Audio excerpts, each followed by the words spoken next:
Welcome to Access Sportsnet Lakers, brought to you by your Toyota dealers. We make it easy. Chris McGee alongside the Hall of Famer, Big Game, James Worthy, Mike Bresnahan. We have Mike Trudell handling the post-game duties. Allie with a great debut on Amazon Prime. Yes. Lakers bounce back in a big way. They roll the T-Wolves. Luka Magic was incredible. We'll get to him in a moment. AR and Rui had big nights. Lakers had a great third quarter. Plus 12. They made free throws. They shot 62% until the final 3 minutes when they took everyone out, 41% from three. And James, I asked you before the game what you wanted to see tonight as compared to game one. You got that and a lot more. Yeah, what I really want to see right now is... Yeah, I was hoping that was coming. Oh, man, that was the first worthy clap of the year. Send them in. I need to see some new worthy claps. But, Geeta, you are absolutely right. We saw a major correction from game one. And, you know, we said after game one, okay, it's only game one. Get that out of the way. Let's see if they can recover. And they did. They came with a sense of urgency almost. Minnesota was extremely hot in the first quarter. They hit a lot of threes. The Lakers hung in there. They got other people involved. Luka, obviously, able to carry them in the first half. But I also thought they had the energy they needed from their center in Ayton, who had a +9 in the plus-minus category. That's what you want to see. He had the energy. He rebounded. I think he had about 15 points as well. But the energy really changed when Marcus Smart came in the game. It's amazing how contagious energy is. He dove on the floor a couple times. Then Vanderbilt came in with his presence. And but I thought the key tonight was, and I talk about him all the time, was Rui. He only got a couple rebounds, but you know his activity offensively being a threat.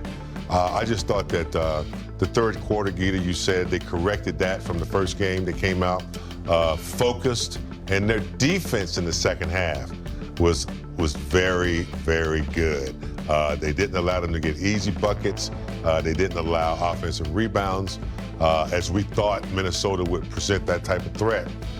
I was pretty impressed with the connectedness of the team in the second half. Brez, hold your thoughts. A happy big game is good for the post-game show. DeAndre Ayton with Mike Trudell. Roll those shoulders. Happy for DeAndre Ayton. Had a great game, but I want to start with Luka, guys.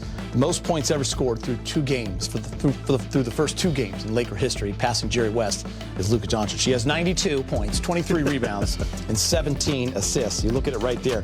1969, Brez was just a thought at that point. It was -2. Jerry West had 81. Luka with 92. Brez, he's averaging 46, 11, and 9 through two games, but he was absolutely phenomenal tonight. He had 23 in the first quarter, 32 at the half.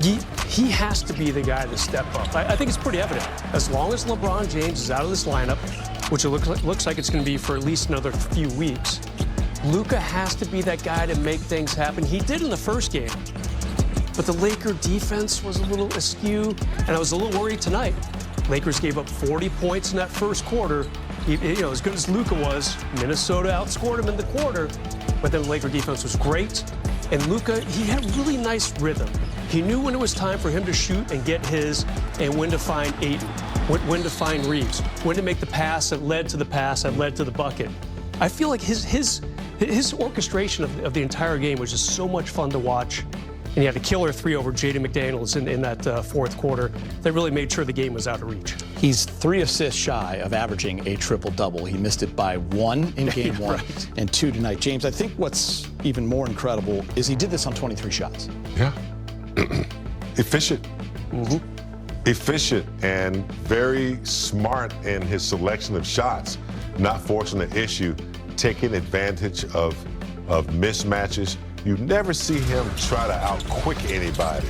Very poised and knowing what you have to do, Geeta. I mean, he was like a musician playing solo, playing a solo tune.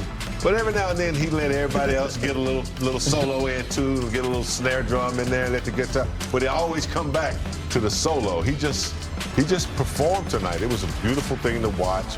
He played smart. He played wise. He didn't try to force the issue. He realized when he needed to get other people involved. He's just a mastermind when you have that kind of professor out there on the court. So I want to talk AR and Rui. The combination of 48 points on 19 of 28. AR was 25 and 11 and 7. But let's start with Rui, Brez, because we talked a lot about with LeBron James being out, he has to be consistently that number 3 guy. And Dwayne Wade was like he was in our studio the last few days. He talked about Rui only having 6 shots. You mentioned in the pregame show, all were from 3 in that first game. Different story tonight. He was aggressive. He had the volume. He got to his spots. He didn't settle. That's what we want from Rui. He was phenomenal. Yeah, to continue James' metaphor, I think Rui was playing the saxophone out there tonight. Whenever nicely, too. Whenever Luka was finding him. Rui, inside the arc tonight, so we're talking 2-point shots, 8 for 9. How about that? After going 0 for 0 on 2-point shots the other night. And James, I thought he confused me. He confounded me a little bit the other night in the season opener. Yeah, 3 for 6 from 3-point range. You'll take that any night, no matter who you are. That's nice. But he just didn't venture inside the paint, and he's sticking a little 3 tonight. Much more active tonight, Geet. Again, near the paint, did a little mid-range. Love this, little Euro. Took a little contact, got the bank. I feel like Rui was so important tonight. There is a fill in the lane on a little fast break attempt. A great play by Austin Reeves to fire that ball over to him. Really impressed by Rui tonight in the second game of the season. And still, with only 2 rebounds, he still gets a plus 11. I'm going to pay close attention to that this year, because sometimes you don't have to score or get a lot of numbers to still have an impact on the game. That means that he was going after them still, but he just wasn't getting them. So I just love the way he played his game tonight. I think he knew he had to be impactful, physical, and, you know, knock down a variety of shots to 3 to mid-range, and he done it well. James, last year ended abruptly to the Minnesota Timberwolves in 5 games. And we tipped our hat to the T-Wolves. They were more physical. They were better defensively. They attacked the Lakers. They were confident. The size. The Lakers tonight, even without Jaxson Hayes as a backup big, going to Vando as the center, middle of that third. We talked about how Vando and Marcus Smart changed the game. It was a different story tonight. Now, it might be different the next time you play them, but for tonight, the Lakers beat them in all those little intangible areas.